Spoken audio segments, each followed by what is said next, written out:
Suppose करते हैं कि हमें मिनिफाइड जो करना है कोड होता है जो हमारा, वो हमें सारे मिनिफाइड नहीं करना, हमें कोई ऐसी क्लास थी उसको मिनिफाई नहीं करना है,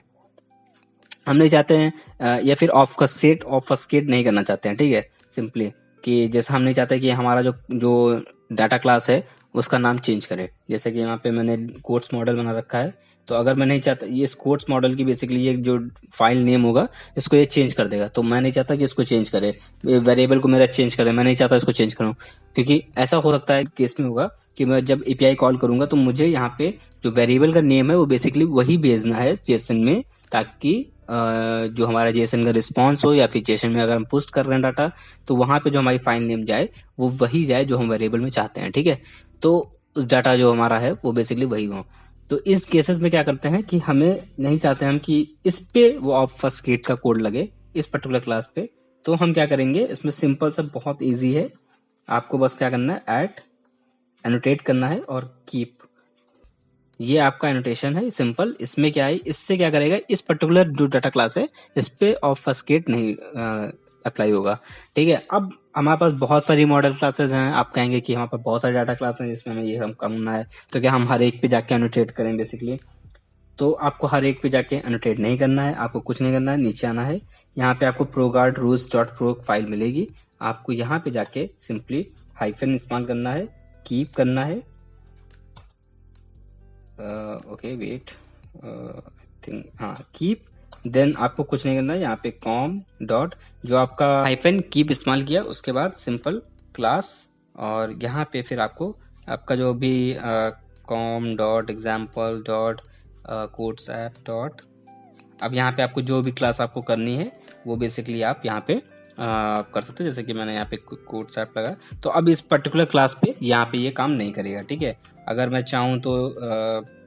इसको डॉट एस्टेरिक्स कर दूंगा और यहाँ पे इसको लगा के अब इसके अंदर मैं कोई भी क्लास दे सकता हूँ, दिस ऐप या फिर कोई और ऐप अगर अच्छा चाहूँ बेसिकली, तो ये यहाँ पे आप ऐसे बता सकते हैं, ठीक है। इस तरीके से आप यहाँ पे क्लासेस को डिफाइन कर सकते हैं एक्चुअली। तो यहाँ पे आप सारी क्लासेस को डिफाइन कर देंगे तो जितनी भी आपकी क्लासेस होंगी उनका इस्तेमाल यहाँ पे हो जाएगा, और इस तरीके से आप बेसिकली कर पाएंगे। अगर मैं यहाँ पे इसको सिंक कर देता हूँ, एक और चीज़ है जिसमें आपको यहाँ पे जो करना पड़ेगा बेसिकली, जिसका ध्यान आपको रखना पड़ेगा, वो ये हो सकता है कि जब आप ऑब्फस्केट करते हैं अपने कोड को बेसिकली, तो उसमें क्या होता है, कभी कभी होता है कि आपके जो मल्टीपल यूजर्स हैं उसमें कुछ यूजर्स का जो होता है ऐप क्रैश हो जाता है किसी वजह से, तो वो क्या करेंगे, उस क्रैश रिपोर्ट को सेंड करते हैं प्रोवाइड डेवलपर्स को बेसिकली। तो वहां पे क्या होता है कि आपके पास वो वार्निंग आती है कि इस पर्टिकुलर क्लास में ये क्रैश हुआ है इस पर्टिकुलर यूजर के लिए। तो आपको कैसे पता चलेगा कि वो क्लास बेसिकली आपकी कौन सी है, क्योंकि आपका जो कोड है वो तो चेंज हो चुका है, वहां पे ऑब्फस्केट हो चुका है, जिसकी वजह से आपकी जो क्लास जैसे कि कोड्स ऐप मॉडल है वो अब एफ बन चुकी है, पर एफ के नाम से आपको रिपोर्ट आ रही है, पर आपको पता ही नहीं कि एफ क्लास कौन सी है, आपने तो बनाई नहीं। तो अब आप क्या करेंगे, तो उस केस में क्या करेंगे कि जैसे कि मैं यहाँ पे अगर आप करके दिखाऊं, यहाँ पे सबसे पहले हम वेरिएंट को यहाँ पे करेंगे, यहाँ पे रिलीज वेरिएंट, क्योंकि बिल्ड वेरिएंट पे प्रोग्राम यूज नहीं होते हैं, सिर्फ आपका रिलीज पे ही होते हैं। तो यहाँ पे हम क्या करेंगे, जनरेट करेंगे बिल्ड को बेसिकली एपीके, और वैसे तो आपको बंडल करना चाहिए पर मैं यहाँ पे एपीके कर ले रहा हूँ। और दूसरी यहाँ पे जब आप रिलीज करेंगे प्ले स्टोर पे तो आपको जनरेट साइंड बंडल या फिर एपीके करना पड़ता है, नॉर्मली आप बिल्ड कर सकते हैं, पर साइंड एपीके ही आपको रिक्वायर्ड होता है प्ले स्टोर पे अपलोड करने के लिए बेसिकली। तो अभी तो ग्रेडल बिल्ड होगा, यहाँ पे ग्रेडल बिल्ड हो जाएगा, उसके बाद हम देखेंगे कि हम बेसिकली कैसे पता कर सकते हैं कि हमारा जो क्लास होगा बेसिकली, जैसे कि एफ या ए या बी का, वो पर्टिकुलर क्लास किस क्लास को रेफरेंस कर रही है ओरिजिनली, ठीक है। तो वो चीज़ें हमें कैसे पता चलेंगी, वो चीज़ें हम देखेंगे अभी जैसे ही हमारा रिलीज कंप्लीट होगा। तो मैं आपको बेसिकली यहाँ पे दिखा देता हूँ बेसिकली कि हम कहाँ पे देखेंगे।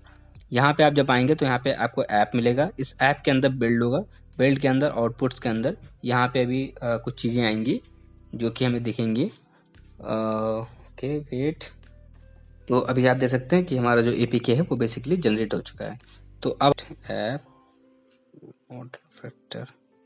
ऐप बिल्ड आउटपुट्स,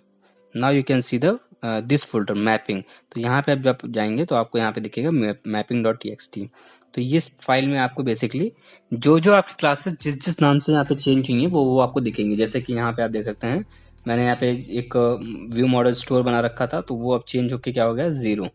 ठीक है, यहाँ पे कॉन्टेक्स्ट अवेयर हेल्पर यहाँ पे के बन गया है, और मीनू होस्ट हेल्पर यहाँ पे एल बन गया है। और अगर मैं कोई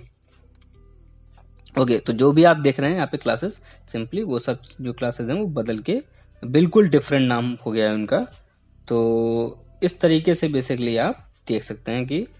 आपकी जो पर्टिकुलर क्लास है वो बेसिकली किस नाम से यहाँ पे कन्वर्ट हो चुकी है। ठीक है, सर्च भी कर सकते हैं आप यहाँ पे। तो इस तरीके से बेसिकली हम हैं, और इस तरीके से आप प्रोगार्ड का इस्तेमाल करके अपने ऐप को ऑप्टिमाइज, श्रिंक और आपका ऑब्फस्केट भी कर सकते हैं। तो इस तरीके से आप जो आपका ऑप्टिमाइज, श्रिंक और मिनिफाई करना हो आपको कोड को, तो आप इस्तेमाल कर सकते हैं प्रोगार्ड का। तो इस वीडियो में इतना ही बेसिकली। अगर आपको वीडियो पसंद आया तो लाइक कर देना, कमेंट सेक्शन में सवाल पूछ लेना, अगर कोई हो सजेशन हो तो भी पूछ लेना, चैनल को सब्सक्राइब कर लेना, बेल आइकन दबा लेना, ताकि ऐसे ही और वीडियोस आपको देखने को मिले और उनकी नोटिफिकेशन आप तक पहुंच जाएं जब भी कोई नया वीडियो आए। मिलते हैं नेक्स्ट वीडियो में, तब तक के लिए बाय बाय।